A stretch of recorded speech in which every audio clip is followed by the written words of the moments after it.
The Bengals can finally give Joe Burrow the best offensive line that he's ever seen in the NFL, and in this video, I'll explain that all they have to do is to get out of their own way.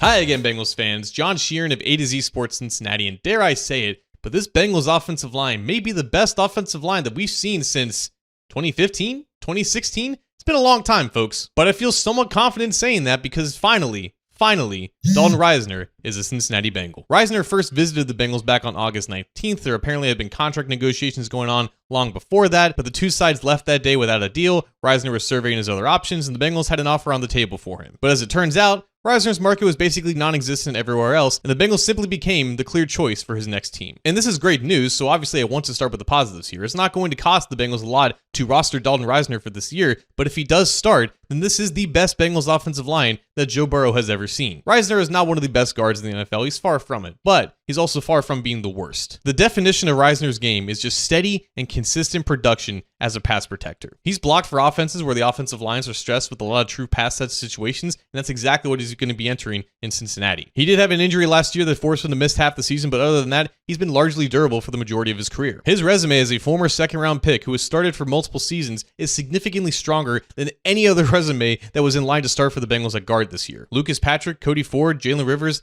none of them can hold a candle to what Risner has done in the NFL, and that's not even saying much about Risner. So again, if Risner is starting at right guard for the Bengals, then they basically have no liabilities along the entirety of the offensive line. And when was the last time the Bengals could say that about any of their offensive lines? Even back in 2015, you had Russell Bodine at center, and he wasn't particularly good, but Orlando Brown Jr., Dylan Fairchild is looking incredibly promising in preseason action, Ted Karras, Dalton Risner, and Amarius Mims, who's primed to take that second-year leap at right tackle. That is a strong starting five for Joe Burrow and Chase Brown to boot as well. But the whole reason behind this video is not to announce the news that Risner is coming to town. It's to urge the Bengals to actually start him. Because if the Bengals viewed Risner as an immediate answer and starter at right guard, he probably wouldn't have left the building the first time he came to Cincinnati. And now that he's finally here, there's only about a week left of practice until the regular season begins. Is that going to be enough time to give him a chance to actually go out there and start against the Cleveland Browns? And I certainly don't want to force him out there before he's ready to go. Lucas Patrick and Jalen Rivers, after all, have taken first-team reps at the right guard spot. But if he doesn't start week one, the conversation about him starting in the next couple of weeks, that has to be on the table. All of this is going to depend on how long of a leash the Bengals give whomever they start at right guard in week one, and how they feel Risner is progressing relative to what they thought about him when they signed him. Because again, from my perspective, he's far and away their best player at right guard right now. But that's not how the Bengals operate, and I don't think that's how the Bengals see him